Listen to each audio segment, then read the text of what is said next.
Halo, perkenalkan nama saya Christian Marlenbrek dan pada saat ini saya akan membahas materi mengenai pemerintahan daerah dan hubungan pusat dan daerah. Oke, langsung saja kita masuk ke dalam definisi negara kesatuan. Nah, negara kesatuan adalah bentuk negara yang memiliki satu pemerintahan pusat yang memiliki kekuasaan penuh atas seluruh wilayah negara. Dalam negara kesatuan, kekuasaan dibagi menjadi beberapa tingkat, tetapi semua kekuasaan tersebut berada di bawah kendali pemerintahan pusat. Jadi, mau sebanyak apapun pemerintah-pemerintah di suatu daerah, itu tetap dikontrol oleh pemerintah pusat. Nah, karakteristik negara kesatuan itu ada 7. Yang pertama, satu pemerintahan pusat, dan yang kedua, kekuasaan terpusat, ketiga, hukum dan kebijakan yang sama, keempat, tidak ada otonomi daerah, kelima, pemerintahan pusat memiliki kontrol, keenam, satu sistem administrasi, dan yang ketujuh, satu sistem hukum. Oke, definisi hubungan pusat dan daerah, yaitu hubungan pusat dan daerah atau HPBD, adalah hubungan antara pemerintah pusat dan pemerintah daerah dalam mengatur urusan-urusan negara. HPBD merupakan bagian dari sistem pemerintahan yang mengatur bagaimana kekuasaan dan wewenang dibagi antara pemerintah pusat dan pemerintah daerah. Oke, hubungan pusat dan daerah. Yang pertama, model sentralisasi. Dalam model ini, pemerintah pusat memiliki kekuasaan penuh atas seluruh wilayah negara dan daerah-daerah tidak memiliki otonomi. Dan yang kedua adalah model dekonsentrasi. Nah, dalam model ini, pemerintah pusat mendelegasikan sebagian kekuasaan kepada daerah-daerah, tetapi masih memiliki kontrol atas keputusan-keputusan yang diambil. Jadi, pemerintah pusat masih memiliki kontrol yang besar terhadap daerah-daerah di Indonesia. Dan yang ketiga, model desentralisasi. Nah, model desentralisasi ini adalah model pemerintah pusat memberikan otonomi kepada daerah-daerah untuk mengatur urusan-urusan tertentu, tetapi masih memiliki kontrol atas urusan-urusan yang lebih luas. Kita masuk ke dalam definisi pemerintahan daerah. Nah, pemerintahan daerah adalah sistem pemerintahan yang mengatur urusan-urusan daerah dengan otonomi yang luas.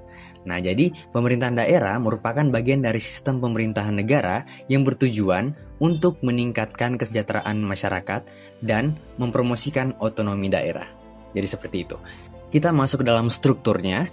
Nah, strukturnya ini terdapat tiga kepala. Yang pertama, pemerintahan provinsi, yang di dalamnya ada lembaga legislatif atau Dewan Perwakilan Rakyat, DPRD provinsi. Dan yang kedua adalah lembaga eksekutif, gubernur, satuan kerja perangkat daerah atau SKPD, atau dinas-dinas provinsi. Nah, dan yang kedua, pemerintahan kabupaten atau kota. Nah, di dalamnya terdapat lembaga legislatif, Dewan Perwakilan Rakyat Daerah, DPRD, kabupaten atau kota. Jadi berbeda dengan yang sebelumnya, yang tadi kan provinsi.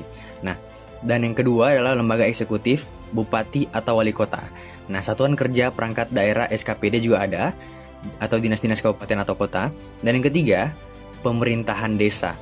Nah, pemerintahan desa ini di dalamnya terdapat lembaga legislatif, yaitu Badan Permusyawaratan Desa atau BPD. Nah, terus selanjutnya lembaga eksekutif, yaitu kepala desa itu sendiri. Dan yang kedua, lembaga administrasi atau sekretariat desa. Oke, saya akan menjelaskan fungsi dan kewenangan. Nah, terdapat fungsi dan kewenangan, yaitu yang pertama, yaitu pelayanan publik.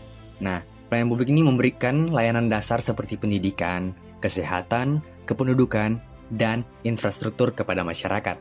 Dan yang kedua adalah pembangunan. Nah, pembangunan ini contohnya adalah merencanakan dan melaksanakan pembangunan daerah, baik fisik maupun ekonomi, untuk meningkatkan daya saing dan kesejahteraan masyarakat. Dan yang ketiga adalah pemberdayaan. Nah, pemberdayaan ini contohnya adalah mendorong partisipasi masyarakat dalam pembangunan dan pengembangan ekonomi lokal, termasuk dukungan UMKM. Oke, saya akan menjelaskan definisi otonomi daerah. Nah, otonomi daerah adalah hak, wewenang, dan kewajiban yang diberikan kepada daerah otonom untuk mengatur serta mengurus sendiri urusan pemerintahan dan kepentingan masyarakat setempat. Nah, hal ini dilakukan berdasarkan prakarsa sendiri, aspirasi masyarakat, dan sesuai dengan peraturan perundang-undangan yang berlaku dalam sistem negara kesatuan Republik Indonesia. Tujuan adalah untuk meningkatkan pelayanan publik, kesejahteraan masyarakat, serta mendorong kemandirian dan pembangunan daerah. Kita masuk dalam prinsip-prinsipnya. Yang pertama, yaitu otonomi. Nah, otonomi daerah berarti bahwa pemerintahan daerah memiliki kekuasaan dan mengatur dan mengurus urusan-urusannya sendiri sesuai dengan undang-undang dan peraturan yang berlaku. Jadi seperti itu. Dan yang kedua adalah desentralisasi. Desentralisasi adalah proses pengalihan kekuasaan dari pemerintah pusat di sana ke pemerintah daerah, sehingga pemerintah daerah memiliki kekuasaan yang lebih besar dalam mengatur dan mengurus urusannya sendiri. Nah, dan yang ketiga adalah partisipasi. Nah, partisipasi masyarakat adalah prinsip yang menekankan pentingnya keterlibatan masyarakat dalam proses pengambilan keputusan dan penyelenggaraan pemerintahan daerah. Contohnya pemilu, masyarakat berperan penting di dalamnya. Kita masuk dalam kesimpulan. Nah, jadi pemerintahan daerah memiliki otonomi untuk mengatur dan mengurus urusannya sendiri dengan prinsip-prinsip desentralisasi yang mengalihkan kekuasaan dari pemerintah pusat ke pemerintahan daerah. Nah, partisipasi masyarakat juga sangat penting dalam proses pengambilan keputusan. Tentunya sangat penting karena berpengaruh besar ya, partisipasi masyarakat itu sendiri, dan hubungan antara pemerintahan pusat dan daerah didasarkan kepada koordinasi dan kerjasama untuk mencapai tujuan bersama. Nah, prinsip-prinsip otonomi daerah memiliki otonomi, desentralisasi yang tadi saya sebutkan, dan partisipasi masyarakat. Tujuan otonomi daerah adalah meningkatkan efektivitas dan efisiensi pemerintahan daerah, meningkatkan partisipasi masyarakat, dan meningkatkan pembangunan daerah. Dengan demikian, otonomi daerah diharapkan dapat meningkatkan kesejahteraan masyarakat dan kemajuan daerah. Daerah juga diharapkan dapat meningkatkan kualitas hidup masyarakat dan mengurangi kesenjangan antar daerah. Mungkin sekian video materi dari saya. Untuk lebih dan kurangnya saya mohon maaf. Sekian, terima kasih.